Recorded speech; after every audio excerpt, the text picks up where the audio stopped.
Muy bien, bienvenidos nuevamente a este último video de la semana número 5 de nuestro curso extrahorario de Derecho del Trabajo. En esta ocasión vamos a revisar ahora sí todo lo referente a los trabajos especiales.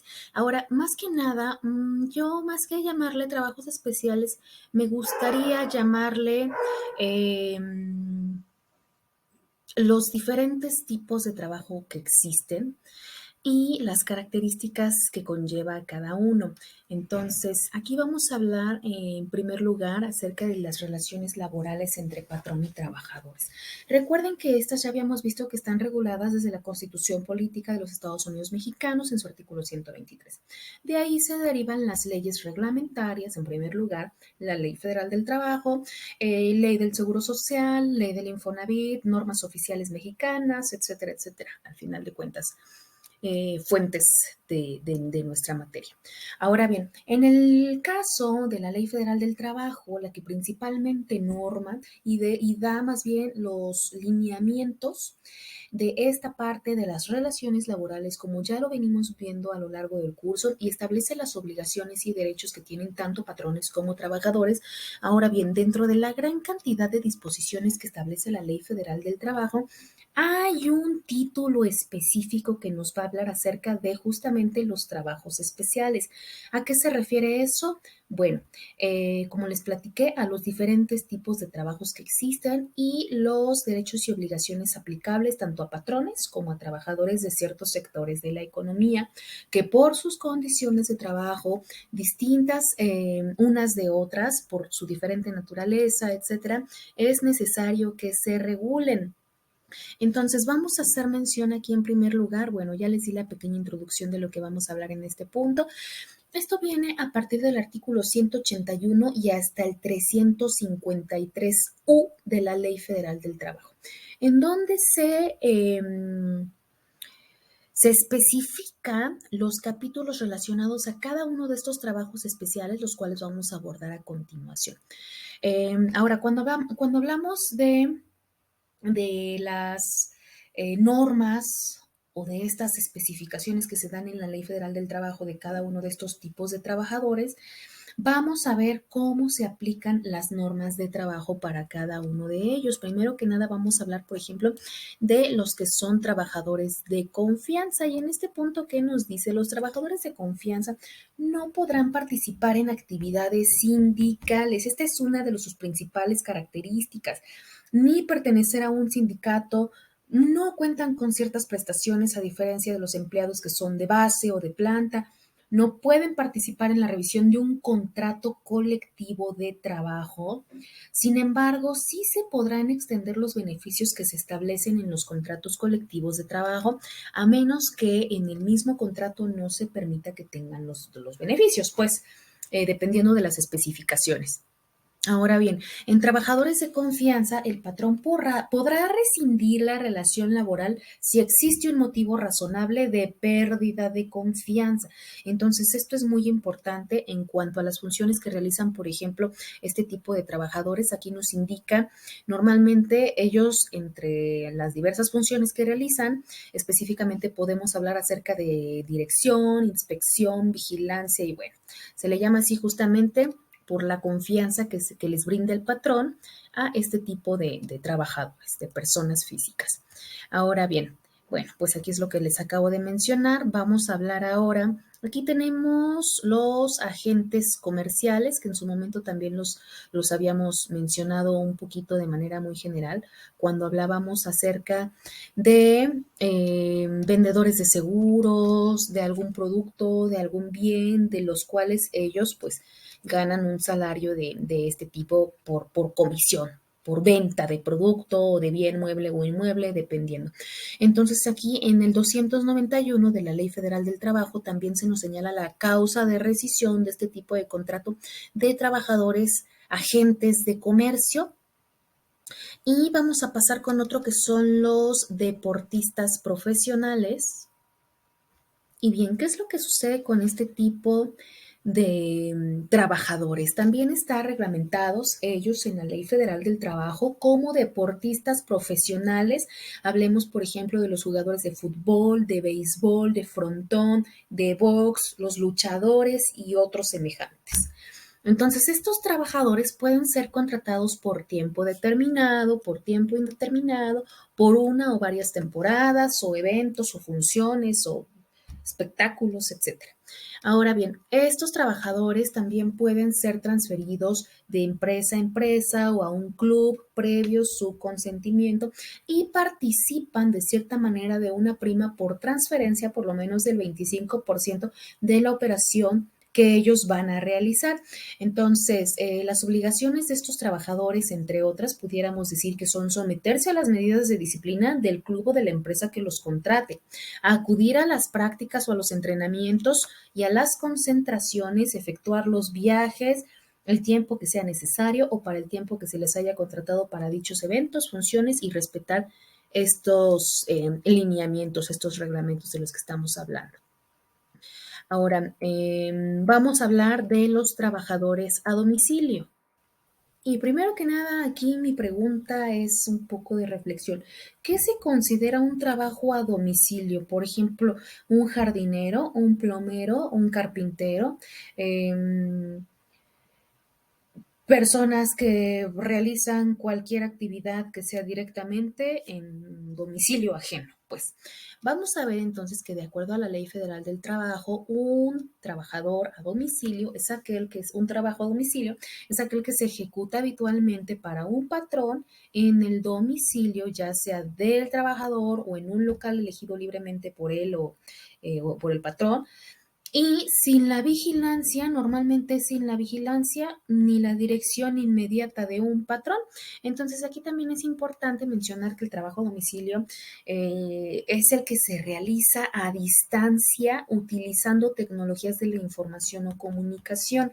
Entonces, bueno, hablemos de los teletrabajadores, por ejemplo.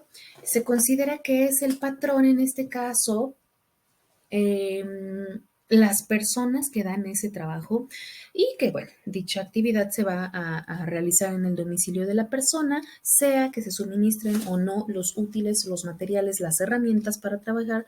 Sin embargo, recordemos que aquí ya había mencionado anteriormente también que hoy en día, después de la reforma que se llevó a cabo por este tema de la pandemia, se menciona que sí es obligación de los patrones eh,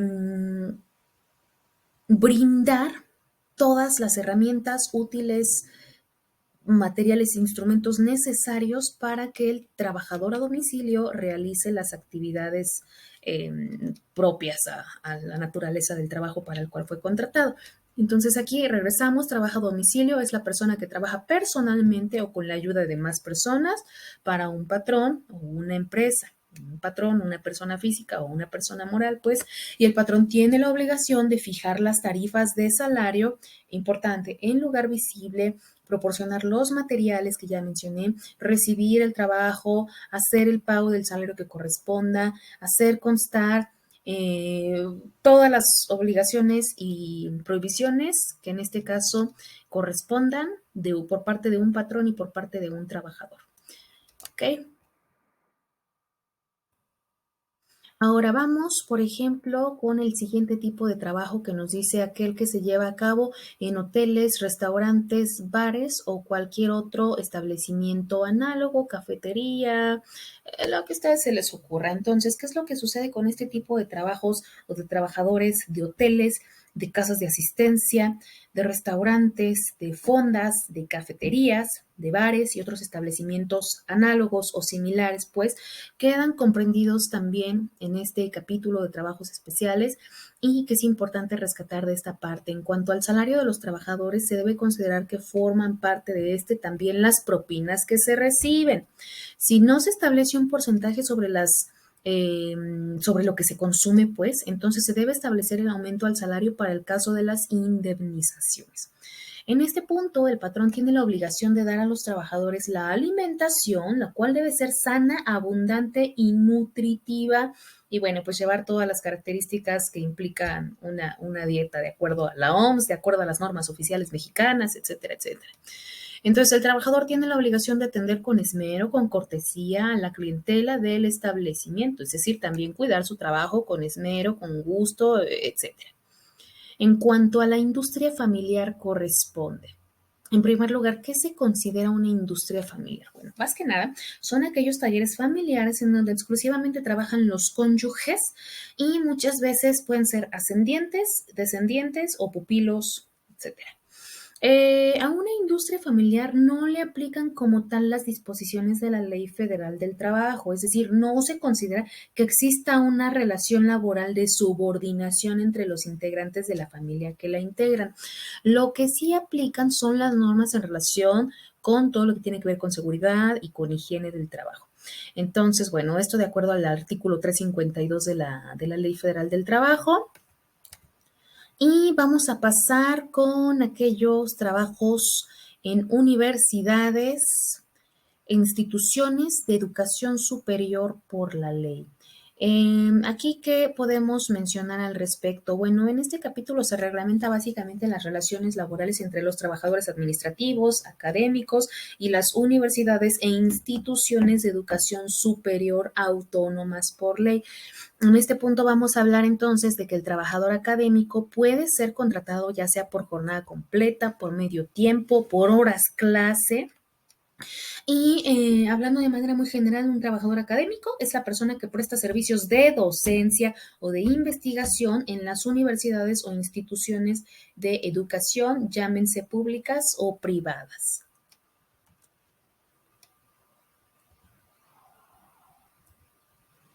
Y bueno, vamos a mencionar algunos otros antes de partir. Me gustaría también hablar acerca de otros tipos de trabajadores que no son muy conocidos ni muy mencionados, pero no por eso no existen en la Ley Federal del Trabajo. Mencionemos, por ejemplo, también a los trabajadores de los buques. Aquí se hablan de las personas que realizan labor en los buques o embarcaciones con bandera mexicana. Estos trabajadores pueden ser los capitanes, los oficiales de cubierta, sobrecargos, los contadores, los marineros, personal de cocina, todas las personas que desempeñan alguna labor a bordo de alguna embarcación. Entonces aquí hablemos, por ejemplo, del representante del patrón que va a ser el capitán. Y no se consideran trabajadoras o trabajadores a las personas que se estén repatriando, pero bueno, este ya es tema de un poco de internacional, un poco ahí de materia de nacionalidad. Sin embargo, nada más aquí mencionar en cuanto a lo que corresponde del capítulo de los trabajadores de los buques, su salario se puede pagar también en moneda extranjera si es que se encuentran en puerto extranjero. Esto es muy importante y una de las características principales. Hablamos también acerca de los trabajadores de tripulaciones aeronáuticas. ¿Qué sucede con ellos? Igual están regulados el trabajo de estas personas de tripulaciones y aeronaves que que tengan una matrícula mexicana. Hablemos, por ejemplo, del piloto al mando de la aeronave, del comandante o del capitán o como se le llame, y pues de las demás personas que también desarrollan algún tipo de labor, sobrecargos, etcétera. Aquí es muy importante mencionar en cuanto corresponde a la jornada laboral porque estos trabajadores deben reunir un máximo de 180 horas al mes en tiempo vuelo, no exceder este tiempo. Sin embargo, bueno, por ahí existen algunas otras cuestiones y este también sería un tema muy interesante de tesis referente a cómo aplican en ellos las jornadas nocturnas, las jornadas mixtas, las jornadas diurnas, etcétera, etcétera. A diferencia de los demás tipos de trabajadores, aquí hablamos, por ejemplo, que estos trabajadores deben tener derecho a gozar 30 días corridos de vacaciones, los cuales no pueden ser acumulables y también se aumentará un día por cada año de servicio. El trabajo ferrocarrilero y el de autotransportes pues no varían mucho. La forma de pago puede llegar a ser diferente dependiendo si es por día, por viaje, por boletos vendidos, por kilómetros recorridos. Entonces ahí puede pactarse una cuota fija o dependiente de lo que llegue a suceder en el transcurso, por ejemplo, de cuántos boletos vendan, de cuánta gente acuda, etcétera. Vamos a hablar de otro tipo que, bueno, los trabajadores de campo, por ejemplo, que son las personas que ejecutan labores agrícolas, ganaderas, forestales, todo lo que tiene que ver con el campo. Entonces, ellos también deberán tener el derecho de ser contratados como permanentes o como eventuales o como estacionales, dependiendo de lo que se vaya a sembrar, cosechar, etcétera. Si estamos hablando a lo mejor de un contrato de parcería agrícola o ganadera, ¿no? Dependiendo. Entonces, en este caso, el pago podrá ser semanal, además de que deberá de contar el patrón con la vivienda que le va a ofrecer al trabajador, las habitaciones en buen estado, agua potable, servicios de primer nivel, medicamentos, todo lo que pudiera llegar a utilizar en este punto, pues en este trabajo. Y otro que también se nos estaba pasando, bueno, se me estaba pasando mencionarles y del que casi no se habla, pero antes rápido les comento, por ejemplo, de las personas que trabajan en el hogar.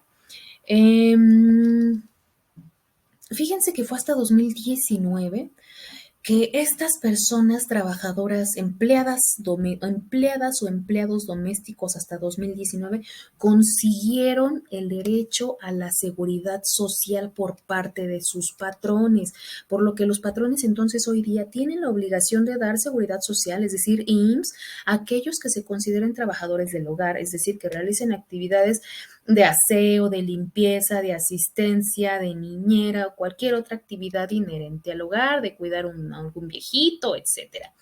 Los derechos y las prestaciones que tienen entonces los trabajadores del hogar, además de las que ya mencionamos, si es una trabajadora de planta en la que, por ejemplo, te va a cubrir de lunes a viernes y los viernes en la tarde, noche se va a su casa y regresa hasta el día lunes en la mañana.